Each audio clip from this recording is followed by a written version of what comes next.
Yezekel 43-cü fəsil. Rəbbin hüzurunun məbədə qayıtması. O adam məni şərqə baxan darvazanın yanına gətirdi.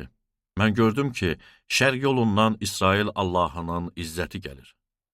Onun səsi gür axan suların səsi kimi idi. İzzətindən yer parıldayırdı. Gördüyüm görüntü Allah şəhəri məhv eləməyə gəldiyi vaxt və Kevar çayı sahilində gördüyüm görüntülərə bənziyirdi. Mən bu zaman üzü üstə yerə yıxıldım. Rəbbin izzəti şərqə baxan darvazanın yolundan məbədə girdi. Ruh məni qaldırıb içəri həyətə gətirdi. Mən gördüm ki, Rəbbin izzəti məbədi doldurub. Adam yanımda durarkən məbəddən mənlə danışan bir nəfərin səsini eşitdim.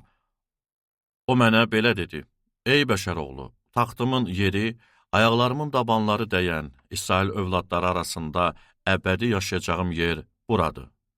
Bundan sonra İsrail xalqı ilə padşahları pozğunluqları və ölən padşahların cəsədləri ilə bir daha müqəddəs adımı murdarlamayacaq.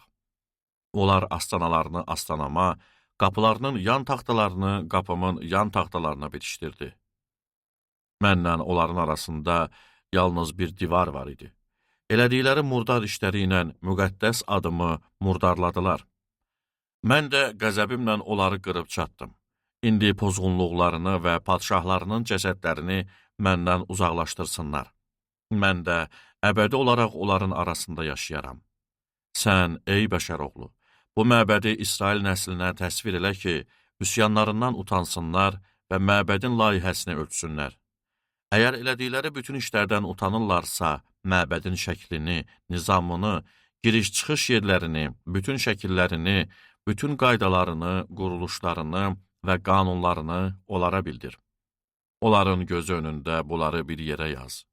Qoy bütün quruluş və qaydalarına əməl eləyib, onları yerinə yetirsinlər. Məbədlə bağlı qanun budur. Dağın başında hər tərəfdən onun bütün ərazisi çox müqəddəs olacaq. Bəli, məbədin qanunu budur. Qurbangah. Qurbangahın qulacla ölçüləri belədir. Hər qulaca bir ovuc əlavə edilib. Qurbangahı əhatəyə alan xəndəyin dərinliyi bir qulac, eni bir qulac, ətrafındakı çıxıntı bir qarış olacaq.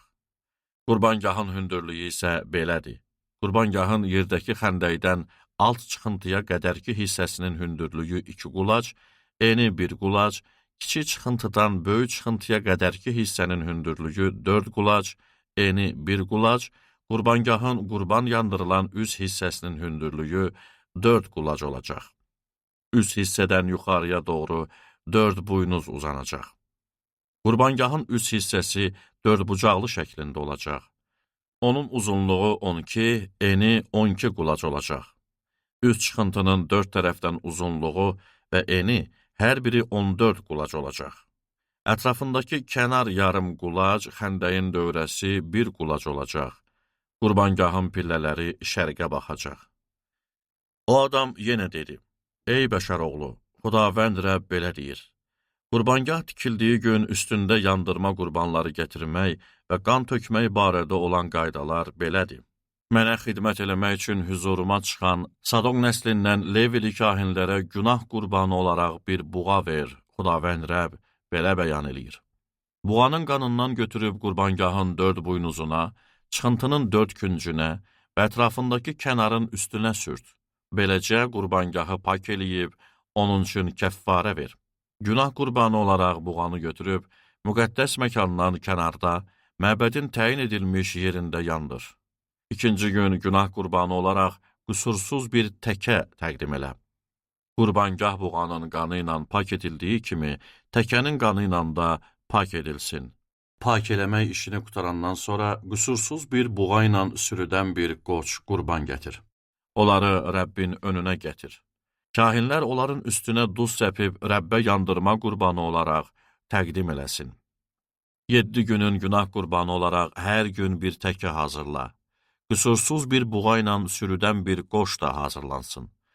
Qoy 7 gün qurbangah üçün kəffarə versinlər. Onu pak eləyib təqdis eləsinlər.